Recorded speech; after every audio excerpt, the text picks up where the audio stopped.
eased the huge SUV around the curving canyon road more slowly than usual. These monster vehicles had a different feel to them, not at all like her sporty, super-responsive road car. She glanced into the rearview mirror. Jennifer was right behind her in Mimi's blue minivan, loaded like the SUV with touring knitters. "How much farther is it?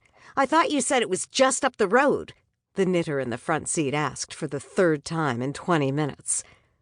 Kelly took a breath and searched for patience. This woman was something else. She'd done nothing but complain ever since she'd gotten into the automobile. It was too hot. The air conditioning was too cold. She was tired. She was thirsty. Weren't there some alpacas they could visit in town? She didn't like curving roads.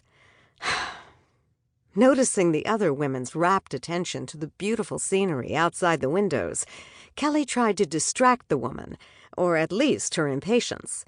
"This canyon is much greener and more deeply wooded than some of our others. That's because it's a north-facing canyon, and it holds the snow longer. That means there's more water available." Fussy Knitter piped up, pushing her glasses to the ridge of her nose. "Yes, and more snow to shovel, too, I'll bet." "Absolutely," Kelly said with a laugh. "In fact, some of the upper roads don't get plowed by the county. The homeowners have to pay to have it done."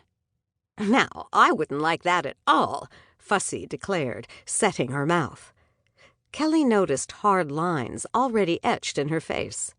Too much frowning, she figured. "Well, the people who don't like it usually move back into the city after a couple of years, I'm told," Kelly observed. "You have to love being in the mountains to live comfortably here." "Oh, I'd love it," a woman's voice spoke up from the middle seat. "Me too," agreed another. "Is that the place over there?" Fussy asked, pointing to a farmhouse nestled between trees. Cows grazed in the pastures. "No, but we're getting close," Kelly answered.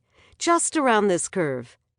She spotted Vickie's sprawling farmhouse in the distance and slowed as they approached the driveway. "Well, finally," Fussy declared. Kelly kept her smile to herself as they bumped along the rutted driveway, listening to the stream of complaints coming from the next seat. The other women were laughing and chattering excitedly as they approached the farmhouse. "Oh, look, alpacas," a woman proclaimed, pointing to the corral and pastures adjacent to the weather-beaten red barn. "How do you know they're alpacas?" Fussy asked. "They look the same as llamas." "Well, you're right. They are very much alike. But I've been to Vickie's ranch before. Otherwise, it's hard for most people to tell." "What's the difference?" a woman asked. "About 100 pounds. "Alpacas are smaller than llamas," Kelly replied as she pulled the SUV into a graveled area near the barn and parked beside Vickie's beat-up gray pickup truck. Exiting the auto, she motioned to a parking spot for Jennifer, who was coming up the driveway behind them. "Okay, ladies," Kelly addressed the women who were unfolding themselves from the vehicle. "Let's get everybody together. Then we can start our tour. Meanwhile, smell that mountain air." She took a deep breath, out of the close confines of the car at last. Jennifer parked the van, then hopped out and helped her charges alight, laughing and talking the whole time. Kelly wished she could be as entertaining as Jennifer, but she seemed to be missing that gene. Maybe she could foist Fussy off on her for the ride back into town. "Wow, this is one beautiful place," Jennifer observed as she approached Kelly. "I haven't been here before. Have you?" "Yes. One time I came with Mimi when she was doing some weaving with Vickie. They were developing a workshop together." She glanced toward the farmhouse across the drive, wondering why Vickie hadn't come out to greet them. It certainly wasn't for lack of noise. The gaggle of knitters had gathered around the fence, pointing and exclaiming at the alpacas scattered about the pastures.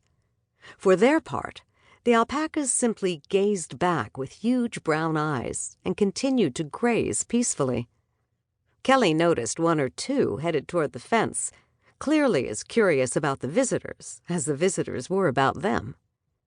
Of course, their approach delighted the knitters no end, and